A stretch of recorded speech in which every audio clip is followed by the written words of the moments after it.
Hi, and welcome back to the Tech Room at the Presser Foot. Today we're going to talk about doing binding by machine. We're coming up on the holiday season, so you need to get these projects finished in a hurry, and sometimes just getting that binding on is just one more thing. And while hand binding is wonderful on heirloom quilts and things like that, sometimes you just need to get it done. So using your sewing machine to do the binding is a great way to do this. I have two favorite ways that I use. My first one is the one that I've used for many years, using the number 10 foot. The number 10 foot has a blade down the center of it, but allows you to do decorative stitching behind it. It's very useful for quilters in that they can use it to stitch in the ditch. It helps guide, but in this case, it's going to show where your foot needs to be when you're putting the binding around. So what I've done is I've gone ahead and created a sample here. I have what would be my quilt top, and I have sewn my binding on to the back side of my quilt.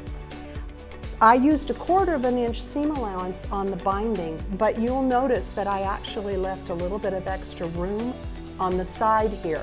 That's because this strip was cut at 2.5 inches, and I want to make sure that that binding is very full.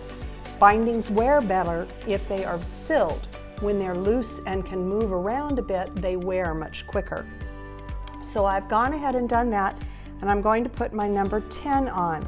I'm using the BERNINA 480 today, so I can use a 10C, which means I can go to full 9 millimeters of width. So since I've sewn this onto the back, I'm ready to put onto the front, and you'll notice you can see my seam line from where I actually sewed the binding to the back. That's going to be where I run the guide of the 10 foot. So I'm going to set it down here, and I'm going to roll the binding around and set the number 10 blade right on the stitching line from where I did the first sewing. I could use a straight stitch if I wanted to, but what's the fun of that? So my very favorite stitch to use when I'm doing binding, if I want it to be fun, is number 603. It kind of looks like railroad tracks a little bit, but it goes in and out.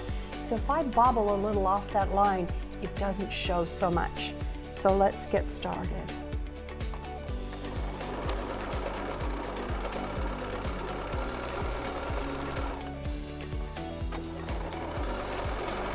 If I hold the binding over to the blade of the foot,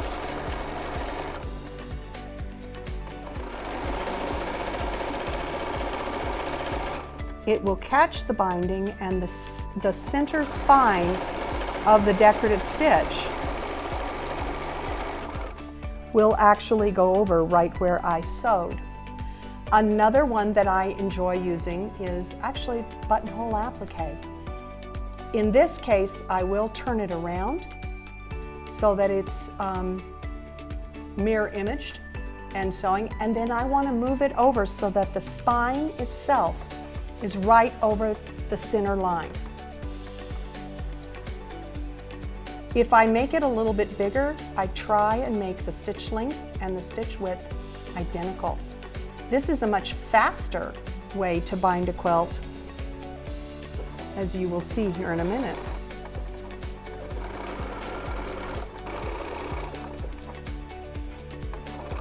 So you can use any decorative stitch that you would like when you're doing these. The trick is to make sure that you have a stitch that has a center spine or is not a satin stitch in nature. If you're going satin stitching, your binding will start moving in front of you because you can't feed it. If you have the dual feed on your machine, this is a great place for it to help you get that binding on smoothly. That's it for today, and thank you for stopping in. We look forward to seeing you soon for another tech tip from the Presser Foot.